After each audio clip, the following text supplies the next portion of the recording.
There's been a lot of talk about identity lately, but how far does it go? And is it possible to be wrong? We went to the University of Washington to find out. Are you aware of the debate happening in Washington State around the ability to access bathrooms, locker rooms, spas based on gender identity and gender expression? I think people should be able to have access to the facility. I think bathrooms could and potentially should be gender neutral because there doesn't need to be a classification for differences. I think people definitely should have the ability to go into whichever locker room they want. I feel like at least public universities should do their best to accommodate for those who do not have a specific gender identity. You know, whether you identify as male or female and whether your sex at birth is matching to that, you should be able to utilize the resources. So if I told you that I was a woman, what would your response be? Good for you. Okay, like, yeah. Nice to meet you. I'd be like, what? Really? I don't have a problem with it. I'd ask you how you came to that conclusion. If I told you that I was Chinese, what would your response be? I mean, I might be a little surprised, but I would say, good for you. Like, yeah, be who you are. I would maybe think you had some Chinese ancestor.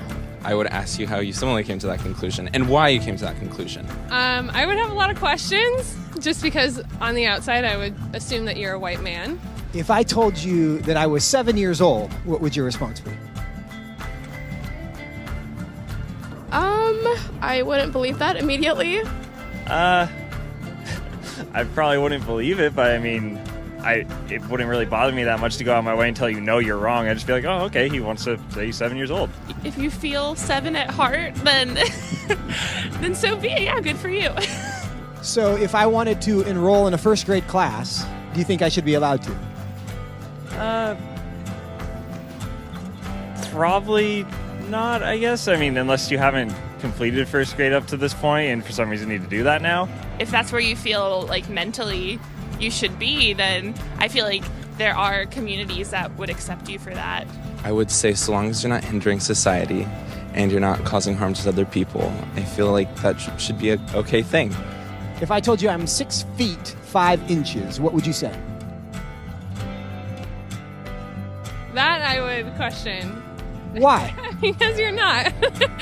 No, I don't think you're 6'5". If you truly believed you're 6'5", I don't think it's harmful. I think it's fine if you believe that. It doesn't matter to me if you think you're taller than you are. So you'd be willing to tell me I'm wrong? I wouldn't tell you you're wrong. No, but I say that I don't think that you are. I feel like that's not my place as like another human to say someone is wrong or to draw lines or boundaries. No, I mean, I wouldn't just go like, oh, you're wrong, like that's wrong to believe in it. Because I mean, again, it doesn't really bother me what you want to think about your height or anything. So I can be a Chinese woman. You sure. But I can't be a 6'5" Chinese woman. Yes. If you thoroughly debated me or explained why you felt that you were 6'5", I feel like I would be very open to saying that you were 6'5", or Chinese, or a woman. It shouldn't be hard to tell a 5'9" white guy that he's not a 6'5" Chinese woman. But clearly it is. Why? What does that say about our culture?